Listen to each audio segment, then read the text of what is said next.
اللهم يا ربنا أرنا الحكمة في منعك وعطائك، وردنا يا رحمن بما اخترته لنا، واجعله في أعيننا عين السعادة.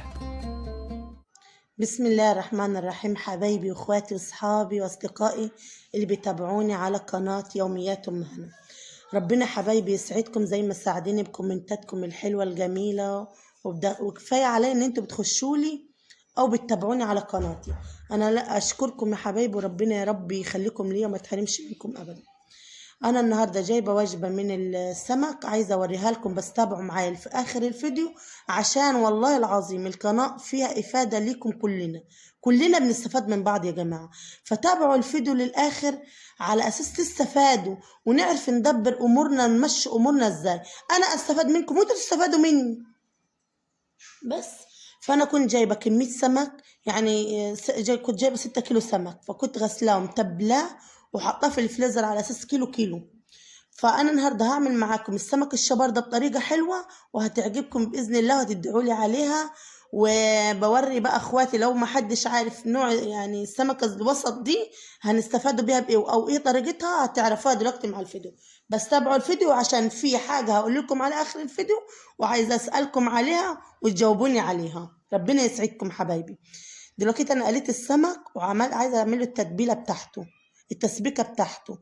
جبت بصله خضراء مع الثوم مع الفلفل الالوان، ده فلفل الوان يا جماعه مش فلفل حامي، مع معلقتين 3 من الهريسه برضو، مع التوابل كزبره لا كزبره والسبع بهارات.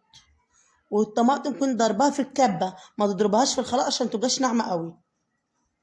وكنت مشوحه زي ما انتم شايفين التومه، البصله مع التومه نص تشويحه كده، ما تحمرهاش جوه، وتحطها وتغطي عليها مع نص كوبايه ميه ايه تتسبك يعني. طلعت السمك بتاعه اهو زي ما انتم شايفينه، جميل والله وطعمه تحفه. بسم الله ما شاء الله عليها، كانت اكله عسل عسل. واي حاجه تعملها هنا عسل سكر كده. والله العظيم امشوا على الخطوات هتعجبكم يا جماعه، امشوا على الخطوات اللي انا بعملها وتوفر عليكم. بدل ما احنا هنجيب اكل عيالنا مش هيرضوا ياكلوه، زي مثلا حاجات انا مش عايزه اذكرها، فعيالي ما بياكلوهاش، فانا بجيب حاجات يعني ما تكلفنيش واحسن من الحاجات اللي انا مش هياكلوها عيالي. اجيب الحاجات اللي هم هيستفادوا بيها. يعني الاكله كلها وغدانا دي مش مكلفانا 100 جنيه حتى، يعني 100 جنيه ما مكلفش ال 100 جنيه. جايبه نص كيلو طماطم والليمون ونص كيلو خيار مع قرنين فلفل اخضر، مع الكيلو مثلا السمك كان عامل 40 جنيه، فاهمين؟ فانا كنت عامله بلاش بقى، هنعملش سلطه في الاكله دي، هنشرح يعني شرايح من الليمون والفلفل والخيار والفلفل برضو الحامي لو حد عايز ياكل سبايسي. قطعت طبق السلطه ده وحطيته ركنته على جنب. ودلوقتي ايدي التسبيكه حطيت عليها التوابل 7 بهارات والكمون. انا ماشيه معاكم خطوه خطوه زي ما انتوا بتقولي انت بتسرع الفيديو واحنا مش بنستفاد بيه، مش بنعرف ايه الخطوه اللي انت سبتيها ايه وايه اللي عملتيه. فانا ماشيه معاكم زي ما انتوا قايلين لي امشوا معانا بالخطوه. كنت قاسمه الصلصه بعد ما اتسبكت، حطيت بقى السمك نص من تحت والصلصه رشيت عليها الجزء التاني من فوق. صلاتكم على النبي حبايبي. وعايزاكم يا حبايبي واخواتي واصحابي اللي بيتابعوني، عايزاكم ما تنسونيش في اللايك والاشتراك عشان نفس القناه تكبر والله، ونستفاد بيها كده وتبقى يعني حلوه يعني. حبايبي ربنا يسعدكم يا رب وخليكم ليا وفرحكم كل حبايبكم يا حبايبي. وده المخلل انا كنت مخللاه، بس لسه الفيديو بتاعه انا ما نزلتوش، لسه ما نزلتوش. وده المخلل يا حبايبي اللي انا خللته وبس، وريته ما نزلتوش لسه على القناه. شايفين ميته نظيفه وجميله ازاي، وشايفين هو عامل ازاي. يا ريت اوريكم الطعم بتاعه، بيجرش طعمه عسل. وده الغدا. تعالوا بقى معانا، يلا بينا نخش على المرحلة التانية هنحلي. ماشي حبايبي.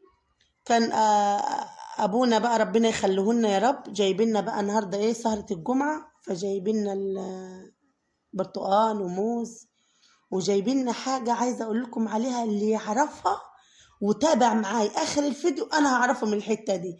ايه بقى اللي انا هوريهولكوا ده اسمه ايه؟ اللي يعرف يقول لي في الكومنتات. ودي بقى حبايبي كنت جايباها كده من المحل، حبيت برضه اوريها لكم من المشتريات بتاعتي. بقى حلوة كده ياكلوا فيها العيال، رز بلبن، حلويات، بتدي شكلها حلو والعيل بيفرح بيها بصراحة. هي طاقة جزاز واستعمالها خفيف، بتبقى حلوة في السلطة. ده مشبك برضو، كان جاي مهيصنا بقى، مهيص العيال كده مشبرقهم. جايبيننا برضو بسبوسة هو معاه هو وجاي.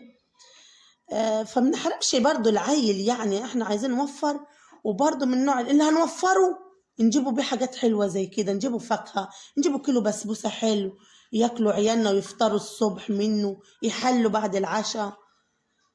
فانا بقول لكم اللي هنوفره في الغداء والفطار نجيبوا بيه حاجات كده. بقى النهارده بقى وفرنا، نروح جايبين بقى فاكهه، نجيب بسبوسه، نجيب مشبك، نجيب الحاجات الحلوه دي اللي برضو ايه تدي عيالنا طاقه وتفرحهم. ربنا يفرحكم، يسعدكم، يسعد ايامكم يا حبايبي. معلش انا طولت عليكم في الفيديو ده، واسيبكم في رعايه الله وحفظه. مع الف سلامه، مع الف سلامه. ما تنسوش في اللايك والاشتراك، وباي باي.